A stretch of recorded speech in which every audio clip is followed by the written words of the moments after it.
In this video, I want to talk to you about belt beatings. This is something that I experienced when I was a child. I know it's not in vogue today for children to get beat, but it still happens.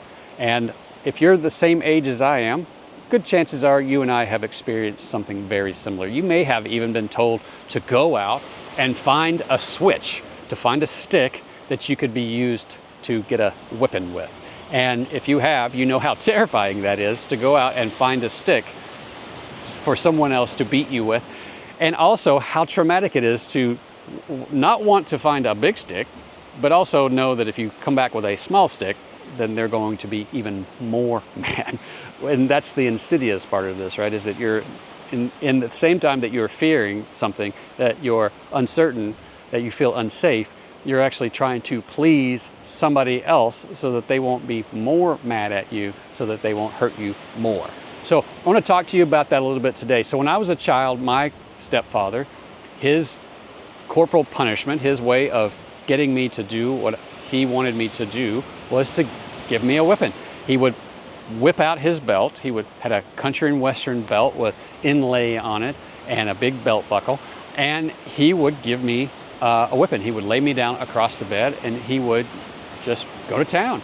And if it wasn't that, then it was the switch. And if it wasn't the switch, then it was a hand. It was grabbing you by the arm and just going to town and giving you a paddling with his hand. Now, arguably, with his hand is a better solution, if there is a best solution, because at least he could feel that. But when he used his belt, when he used a switch, he's disconnected, totally disconnected from those things. And so he wound up not feeling it, not being connected to it, not knowing how hard he was hitting. And this, I believe, is part of the making of a nice guy. Now, I'm making a series of videos where I talk about begging to get back in to the house as a child, as a 4-year-old child who was put out on a porch with his suitcase. Stories about being lost in the supermarket and being shamed for being lost and being punished and embarrassed by being called by the store manager across the intercom in the store. These are all the things that I believe that were part of the making of a nice guy. And I also have stories about being ostracized and being shamed and being told to stand with my nose in the corner as punishment. There's a whole a series of videos that I'm making about this because I want to bring these things to the forefront for you, for myself as well. These are things that I have faced and am facing, and these are things that I want you to be able to face your own stories, those own making of a nice guy moments, whether it's the bus stop bully or a 2 a.m. morning where you had to get up and go to school and pretend like everything was okay after a night of alcoholism and knockdown, drag out drunkenness. Whatever it was, not you necessarily personally, but maybe your parents, maybe the people in your home.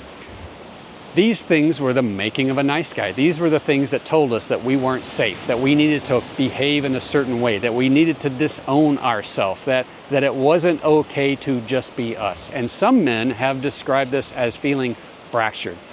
A lot of times in men's work, you will hear terms like the integrated man. We're trying to integrate parts of ourselves back into ourselves. And these are the parts that we have disowned, that we have told ourselves, it's not okay for me to be me. It's not okay for me to do that, to think that, to want that, to be that. And we have disowned, rejected, pushed away, avoided parts of ourselves, parts of our desires, parts of how we want to live and who we want to be and how we see ourselves in order to cope, in order to survive, in order to please others so that hopefully we'll be accepted, that we won't be rejected, that we won't be hurt, that we'll be loved, that we'll be seen as worthy and valuable. These are the things that have gotten in the way of our life. They're the operating instructions, the rules that we've created for ourselves and that we have agreed to that continually get in our way of actually going after and living the life that we want, of fully being ourselves. And unfortunately, our family, our friends, our coworkers, strangers on the street, they have all gotten this version of us, this anxious, nervous, fearful, sometimes manipulative version of us. And if you don't think you're a manipulative person. I feel for you, I understand. I'm not trying to judge you or criticize you or shame you, but I know that for myself, when I read the book, No More Mr. Nice Guy, there was a part of the book where he said, the nice guy thinks he's the nicest guy in the world, but he's actually manipulating and controlling outcomes and circumstances to try to get his needs met, to try to be okay, to try to ensure that other people do what he needs them to do so that he can feel like he's okay. And when I read that, I had to be honest with myself and say, that's me.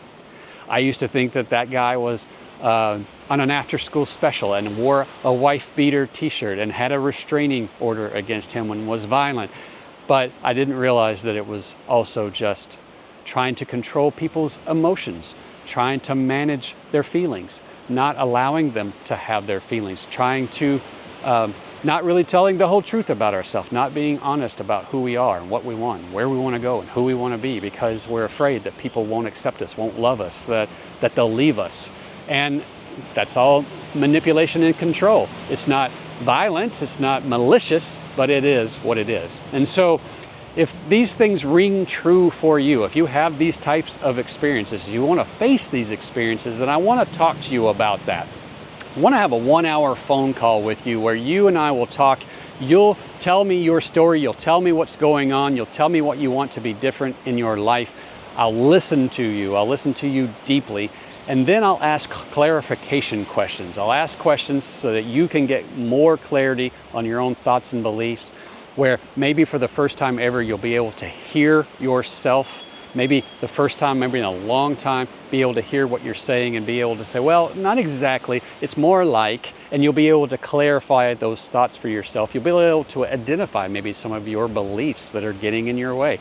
I'll share my own personal insights and experiences with you, my journey with you. I'll share insights from men that I've worked with, that I am working with, and I'll point to resources so that you can begin this unraveling of the hairball of operating instructions and self-limiting beliefs and thoughts about yourself, and so that you can start to come home to yourself, so that you can start to own yourself, own your life, and be whole and fulfilled and joyous, just like you were born when you were small, before all the other stuff got laid on top of all of that. And you can be calm and confident and happy and comfortable in your own skin. Let's have that conversation. Look in the description below. There's a link. You can set up that call. Choose a day and time that works for you, and we'll talk. Until then, be kind to yourself, brother, and I'll talk to you soon.